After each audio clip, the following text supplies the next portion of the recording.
এই ব্যাটারে বাসান ভাই, এই ব্যাটারে বাসান, মানে বাংলা বর্ণমালার এই জফলাকে বাঁচান। এটা ব্যবহারে বিলুপ্ত প্রায়। রিসেন্ট 2-3 বছর যাবৎ খেয়াল করছি এটার ব্যবহার ফেসবুক হোক আর যে কোনো প্রিন্ট মিডিয়াই হোক, প্রিন্টিং প্রেসে হোক, এটাকে দেখা যাচ্ছে না। স্বাস্থ্যের পাশে জফলা, ধৈর্যের পাশে জফলা নাই। খেয়াল করেছেন আপনারা? এই ব্যাটারে বাঁচান। এই জফলার ব্যবহারের পরিবর্তনের মতোই অনেক ব্যবহার ভাষায় বিলুপ্তি প্রায়।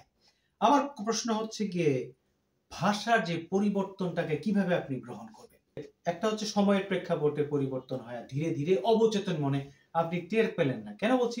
400 বছর আগে যদি বঙ্গবাণী কবিতাটা পড়েন আব্দুল হাকিমের, তাহলে বলবেন যে এটা বাংলা না, বলা যায় অনেক পরিবর্তিত, অনেক ডিফারেন্ট একটা ভাষা বলে মনে হবে। এখন আমার কথা হচ্ছে গিয়ে, একটা ভাষা একটা ভাষার উপর প্রভাব বিস্তার করে, একটা হচ্ছে চাপিয়ে দেওয়া, সেটা হচ্ছে অন্যায়। কেন অন্যায়? আমরা মানুষ অভ্যাসের দাস বলা যেতে পারে। ভাষা হোক, যে কোনো চর্চা হোক, যে কোনো আপনার নর্মস হোক, আমরা হুট করে কোনো কিছু পরিবর্তনকে সহ্য করতে পারি না। অনেক ভাষাই দেখবেন আস্তে আস্তে করে অন্য ভাষাকে সহন করে। যেমন স্কটিশ ভাষা, স্কটিশ গেইলিক ভাষা কিন্তু এখন ইংলিশকে গ্রহণ করেছে। বলা যেতে পারে অধিকাংশ স্কটিশরা তাদের স্কট গেইলিক ভাষা ভুলে গিয়েছে। আপনার আইরিশ গেইলিক ভাষা ওরকমই বলা যেতে পারে।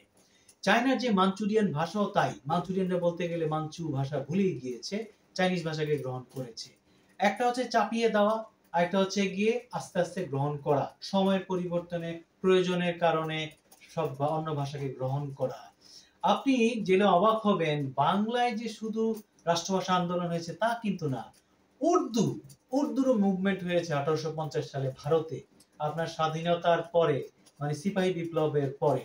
এবং এই ধরনের ভাষা আন্দোলন শুধু বাংলাই না, যেমন কাতালান ভাষা আছে স্পেনে, তারা স্পেনের বিরুদ্ধে মুভমেন্ট করেছে। ওদিকে আফ্রিকা, সাউথ আফ্রিকাতে আফ্রিকান ভাষা মুভমেন্ট করেছে। তার এমনি আবার দেখেন যে চেকস্লোভাকিয়ার যে ভাষা আছে, চেক আর স্লোভাক দুইটা জাতি, দুইটা ভাষা। আমার কথা হচ্ছে গিয়ে যে চাপিয়ে দেওয়ার বিষয়টাকে আমরা গ্রহণ করতে পারি না। স্বাভাবিকভাবে যদি গ্রহণ করতে চাই সেটা হলো অন্য বিষয়। যেমন তুরস্কে যে বর্ণ চেঞ্জ করলো 1924 সালে কামাল আতাতুর্ক, তখন কিন্তু হঠাৎ করে মানুষই আপনার এই ফন্টটাকে, লেখাটাকে গ্রহণ করতে পায়নি। কারণ তুর্কিদের আগের ফন্ট ছিল আরবি ফন্ট ছিল। সেক্ষেত্রে যখন উনি একটা ইউরোপিয়ান ধাঁচের বিভিন্ন ভাষা সমন্বয়ে একটা লেটার বা বর্ণমালা তৈরি করলেন, মানে কামাল আতাতুর্কের কথা বলতে, এতে করে কি হলো, আগের যারা স্ক্রিপ্ট লেখাপড়া করতে পারতো বা পড়তে পারতো, তারা এক রাতারাতি বলা যায় মূর্খ হয়ে দাঁড়ালো। এই ধরনের পরিবর্তনগুলো অস্বাভাবিক। আসলে মানুষ গ্রহণ করে ঠিক, আস্তে আস্তে গ্রহণ করে, সাদরে গ্রহণ করে। এই জন্য আপনি যদি উর্দু বলেন, হিন্দি বলেন, যেই ভাষাই বলেন, আপনি যদি সাদরে গ্রহণ করেন, সে তাতে কোনো সমস্যা নেই।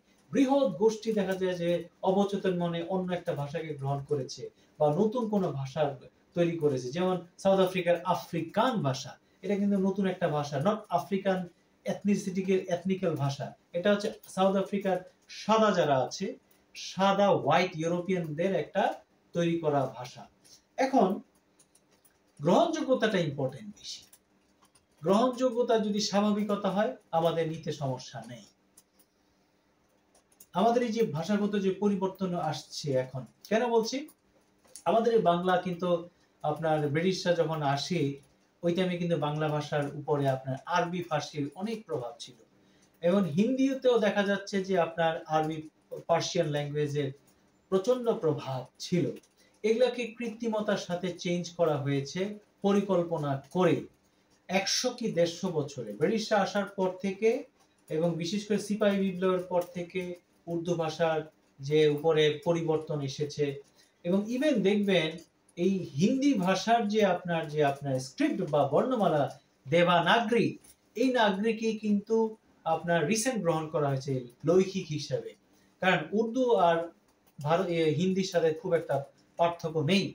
আপনার স্পিকিং এর ক্ষেত্রে, রাইটিং এর ক্ষেত্রে পার্থক্য করা হয়েছে।